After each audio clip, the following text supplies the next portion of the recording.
ఆదికాండము 24వ అధ్యాయము. అబ్రహాము బహుకాలము గడిచిన వృద్ధుడైయుండెను. అన్ని విషయములలోనూ యెహోవా అబ్రహామును ఆశీర్వదించెను. అప్పుడు అబ్రహాము తనకు కలిగిన సమస్తమును ఏలుచుండిన తన ఇంటి పెద్ద దాసునితో, నీ చెయ్యి నా తొడ క్రింద పెట్టుము. నేను ఎవరి మధ్య కాపురమున్నానో ఆ కనానీయుల కుమార్తెలలో ఒకదానిని నా కుమారునికి పెండ్లి చేయక నా స్వదేశమందున్న నా బంధువుల యొద్దకు వెళ్ళి ఇస్సాకను నా కుమారునికి భార్యను తెచ్చునట్లు ఆకాశము యొక్క దేవుడును భూమి యొక్క దేవుడునైన యెహోవా తోడని నీ చేత ప్రమాణము చేయించెదను అనెను. ఆ దాసుడు, ఈ దేశమునకు నా వెంట వచ్చుటకు ఒకవేళ ఆ స్త్రీ ఇష్టపడని ఎడల నీవు బయల్దేరి వచ్చిన ఆ దేశమునకు నేను నీ కుమారుని తీసుకొని పోవలెనా అని అడుగగా అబ్రహాము, అక్కడికి నా కుమారుని తీసుకొని పోకూడదు సుమీ. నా తండ్రి ఇంట నుండియు నేను పుట్టిన దేశము నుండియు నన్ను తెచ్చి నాతో మాటలాడి నీ సంతానమునకు ఈ దేశము నిచ్చెదనని ప్రమాణము చేసి నాతో చెప్పిన పరలోకపు దేవుడగు యెహోవా తన దూతను నీకు ముందుగా పంపును. అక్కడ నుండి నీవు నా కుమారునికి భార్యను తీసుకొని వచ్చెదవు. అయితే నీ వెంట వచ్చుటకు ఆ స్త్రీ ఇష్టపడని ఎడల ఈ ప్రమాణము నుండి విడుదల పొందెదవు గాని నీవు నా కుమారుని అక్కడికి తీసుకొని పోకూడదు అని అతనితో చెప్పెను. ఆ దాసుడు తన యజమానుడగు అబ్రహాము తొడ క్రింద తన చెయ్యి పెట్టి ఈ సంగతి విషయమై ప్రమాణము చేసెను. అతడు తన యజమానుని ఒంటెలలో 10 ఒంటెలను తన యజమానుని ఆస్తిలో శ్రేష్టమైన నానావిధములగు వస్తువులను తీసుకొనిపోయెను. అతడు లేచి అరామ్న హరాయిములోనున్న నాహోరు పట్టణము చేరి సాయంకాలమందు స్త్రీలు నీళ్లు చేదుకొనవచ్చు వేళకు ఆ ఊరి బయటనున్న నీళ్లబావి యొద్ద తన ఒంటెలను మోకరింపచేసి ఇట్లెనెను. నా యజమానుడగు అబ్రహాము దేవుడవైన యెహోవా, నేను వచ్చిన కార్యమును త్వరలో సఫలము చేసి నా యజమానుడగు అబ్రహాము మీద అనుగ్రహము చూపుము. చిత్తగించుము, నేను ఈ నీళ్ల ఊట యొద్ద నిలుచుచున్నాను. ఈ ఊరివారి పిల్లలు నీళ్లు చేదుకొనుటకు వచ్చుచున్నారు కాబట్టి నేను త్రాగునట్లు నీవు దయచేసి నీ కడవను వంచుమని నేను చెప్పగా నీవు త్రాగుము. నీ ఒంటెలకును నీళ్లు పెట్టెదననియే చిన్నది చెప్పునో ఆమెయే నీ సేవకుడైన ఇస్సాకు కొరకు నీవు నియమించినదయుండునుగాక.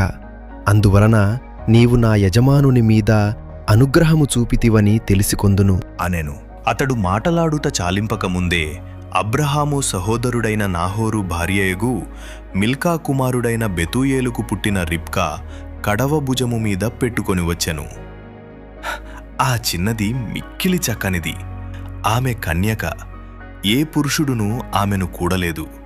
ఆమె ఆ బావిలోనికి దిగిపోయి కడవను నీళ్లతో నింపుకొని ఎక్కిరాగా ఆ సేవకుడు ఆమెను ఎదుర్కొనుటకు పరుగెత్తి, నీ కడవలో నీళ్లు కొంచెము దయచేసి నన్ను త్రాగనిమ్ము అని అడిగెను. అందుకామె, అయ్యా, త్రాగుము అని చెప్పి త్వరగా తన కడవను చేతిమీదికి దించుకొని అతనికి దాహమిచ్చెను.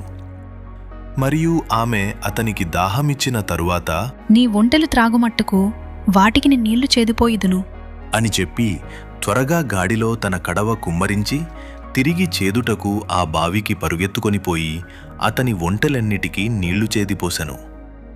ఆ మనుష్యుడు ఆమెను తేరిచూచి తన ప్రయాణమును యెహోవా సఫలము చేసెనో లేదో తెలిసికొనవలెనని ఊరకుండెను.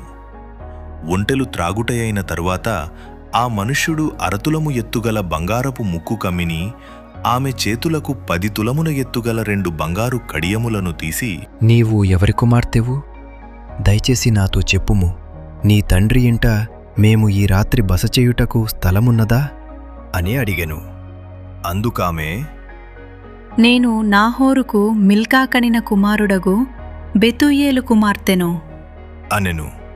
మరియు ఆమె, మా యొద్ద చాలా గడ్డియు మేతయు రాత్రి బస చేయుటకు స్థలమునున్నవి అనగా ఆ మనుష్యుడు తన తలవంచి యెహోవాకు మ్రొక్కి, అబ్రహామను నా యజమానుని దేవుడైన యెహోవా స్తుతింపబడునుగాక. ఆయన నా యజమానునికి తన కృపను తన సత్యమును చూపుట మానలేదు. నేను త్రోవలో నుండగానే యెహోవా నా యజమానుని బంధువుల ఇంటికి నన్ను నడిపించెను. అనెను. అంతటా ఆ చిన్నది పరుగెత్తుకుని పోయి ఈ మాటలు తన తల్లి ఇంటి వారికి తెలిపెను. రిబ్కాకు లాబానను నొక సహోదరుడుండెను. అప్పుడు లాబాను ఆ బావి దగ్గర వెలుపటనున్న ఆ మనుష్యుని యొద్దకు పరుగెత్తుకుని పోయెను. అతడు ఆ ముక్కు కమ్మిని తన సహోదరి చేతులనున్న ఆ కడియములను చూచి, ఆ మనుష్యుడు ఈలాగు నాతో మాటలాడెనని తన సహోదరి అయిన రిబ్కా చెప్పిన మాటలు విని ఆ మనుష్యుని యొద్దకు వచ్చెను. అతడు ఆ బావి యొద్ద ఒంటెల దగ్గర నిలిచి ఉండగా లాబాను, యెహోవా వలన ఆశీర్వదింపబడినవాడా, లోపలికి రమ్ము. నీవు బయట నిలువనేలా? ఇల్లును ఒంటెలకు స్థలమును నేను సిద్ధము చేయించితిని అనెను. ఆ మనుషుడు ఇంటికి వచ్చినప్పుడు లాబాను ఒంటెల గంతలు విప్పి ఒంటెలకు గడ్డియు మేతయు కాళ్ళు కడుగుకొనుటకు అతనికిని అతనితో కూడానున్న వారికిని నీళ్లు ఇచ్చి అతనికి భోజనము పెట్టించెనుగాని అతడు, నేను వచ్చిన పని చెప్పక మునుపు భోజనము చెయ్యను అనగా లాబాను చెప్పుమనెను. అంతటా అతడిట్లనెను, నేను అబ్రహాము దాసుడను. యెహోవా నా యజమానుని బహుగా ఆశీర్వదించెను గనుక అతడు గొప్పవాడాయను. అతనికి గొర్రెలను, గొడ్లను, వెండి బంగారములను, దాసదాసీజనమును, ఒంటెలను, గాడిదలను దయచేసెను. నా యజమానుని భార్యయైన శారా వృద్ధాప్యములో నా యజమానునికి కుమారుని కనెను. నా యజమానుడు తనకు కలిగినది యావత్తును అతనికిచ్చియున్నాడు. మరియు నా యజమానుడు నాతో, నేను ఎవరి దేశమందు నివసించుచున్నానో ఆ కనానీయుల పిల్లలలో ఒక పిల్లను నా కుమారునికి పెండ్లి చెయ్యవద్దు. అయితే నా తండ్రి ఇంటికిని నా వంశస్థుల యొద్దకును వెళ్ళి నా కుమారునికి పెండ్లి చెయ్యుటకు ఒక పిల్లను తీసుకొని రావలెనని నా చేత ప్రమాణము చేయించెను. అప్పుడు నేను నా యజమానునితో, ఆ స్త్రీ నా వెంట రాదేమో అని చెప్పినందుకు అతడు, ఎవని సన్నిధిలో నేను జీవించుచున్నానో ఆ యెహోవా నీతో కూడా తన దూతను పంపి నీ ప్రయాణము సఫలము చెయ్యును గనుక నీవు నా వంశస్థులలో నా తండ్రి ఇంట నుండి నా కుమారునికి భార్యను తీసుకొని వచ్చెదవు. నీవు నా వంశస్థుల యొద్దకు వెళ్ళితివా? ఈ ప్రమాణము విషయములో ఇక నీకు బాధ్యత ఉండదు. వారు ఆమెను ఇయ్యని ఎడల కూడా ఈ ప్రమాణము విషయములో నీకు బాధ్యత ఉండదని చెప్పెను. నేను నేడు ఆ బావి యొద్దకు వచ్చి అబ్రహామును నా యజమానుని దేవుడవైన యెహోవా, నా ప్రయాణమును నీవు సఫలము చేసిన ఎడల నేను ఈ నీళ్ల బావి యొద్ద నిలిచియుండగా నీళ్లు చేదుకొనుటకు వచ్చిన చిన్నదానితో నేను, నీవు దయచేసి నీ కడవలో నీళ్లు కొంచెము నన్ను త్రాగనిమ్మని చెప్పునప్పుడు, నీవు త్రాగుము, నీ ఒంటెలకును చేదిపోయిదునని ఎవతి చెప్పునో ఆమెయే నా యజమానుని కుమారునికి యెహోవా నియమించిన పిల్లయ్యుండునుగాకని మనవి చేసుకొంటిని. నేను నా హృదయములో అట్లు అనుకొనుట చాలింపకముందే రిబ్కా భుజము మీద తన కడవను పెట్టుకుని వచ్చి ఆ బావిలోనికి దిగిపోయి నీళ్లు చేదుకొని వచ్చెను.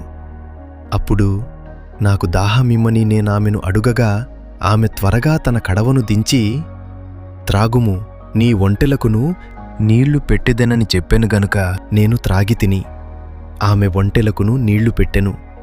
అప్పుడు నేను, నీవు ఎవరి కుమార్తెవని అడిగినందుకు ఆమె, మిల్కానాహోరునకు కనిన కుమారుడగు బెతూయేలు కుమార్తెనని చెప్పినప్పుడు నేనామె ముక్కుకు కమ్మియును ఆమె చేతులకు కడియములను పెట్టి నా తలవంచి యెహోవాకు మ్రొక్కి అబ్రహామును నా యజమానుని దేవుడైన యెహోవాను స్తోత్రము చేసి తిని. ఎలయనగా ఆయన నా యజమానుని యొక్క సహోదరుని కుమార్తెను అతని కుమారునికి తీసుకొనున్నట్లు సరియైన మార్గమందు నన్ను నడిపించెను. కాబట్టి నా యజమానుని ఎడల మీరు దయను నమ్మకమును కనుపరిచిన ఎడల అది అయినను నాకు తెలియచెప్పుడి, లేని ఎడల అది అయినను తెలియచెప్పుడి. అప్పుడు నేనెటుపోవలెనో అటుపోయేదను. అనగా లాబానును బెతూయేలును, ఇది యెహోవా వలన కలిగిన కార్యము. మేమైతే అవునని గాని కాదని గాని చెప్పజాలము. ఇదిగో రిబ్కా నీ ఎదుట నున్నది, ఆమెను తీసుకొని పొమ్ము.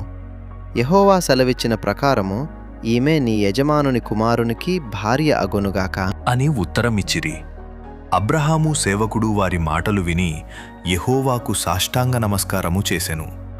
తరువాత ఆ సేవకుడు వెండి నగలను, బంగారు నగలను, వస్త్రములను తీసి రిబ్కాకు ఇచ్చెను. మరియు అతడు ఆమె సహోదరునికి తల్లికిని విలువగల వస్తువులు ఇచ్చెను. అతడును అతనితో కూడనున్న మనుష్యులును అన్నపానములు పుచ్చుకొని అక్కడ ఆ రాత్రి అంతయు నుండిరి. ఉదయమున వారు లేచినప్పుడు అతడు నా యజమానుని యొద్దకు నన్ను పంపించుడి. అని చెప్పగా ఆమె సహోదరుడును ఆమె తల్లియు ఈ చిన్నదాని 10 దినములైనను మా యొద్ద ఉండనిమ్ము, ఆ తరువాత ఆమె వెళ్ళవచ్చును అనిరి.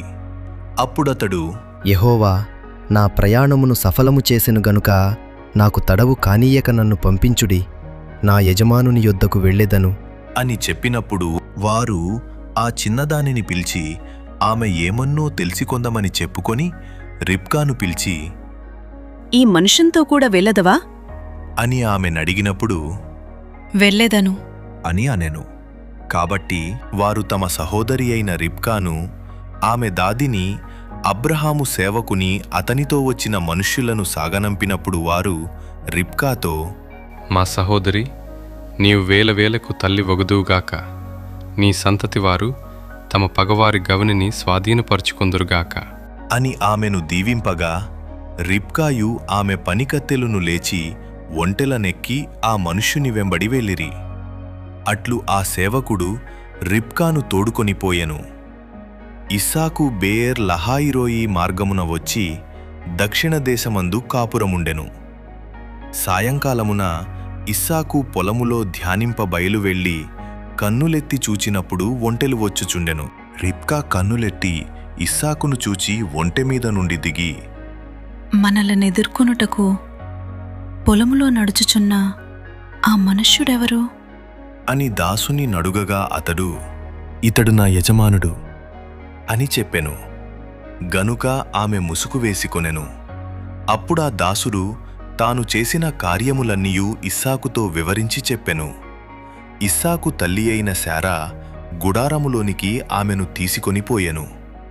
అట్లు అతడు రిబ్కాను పరిగ్రహింపగా ఆమె అతనికి భార్య ఆయెను. అతడు ఆమెను ప్రేమించెను. అప్పుడు ఇస్సాకు తన తల్లి విషయమై దుఃఖ నివారణ పొందెను.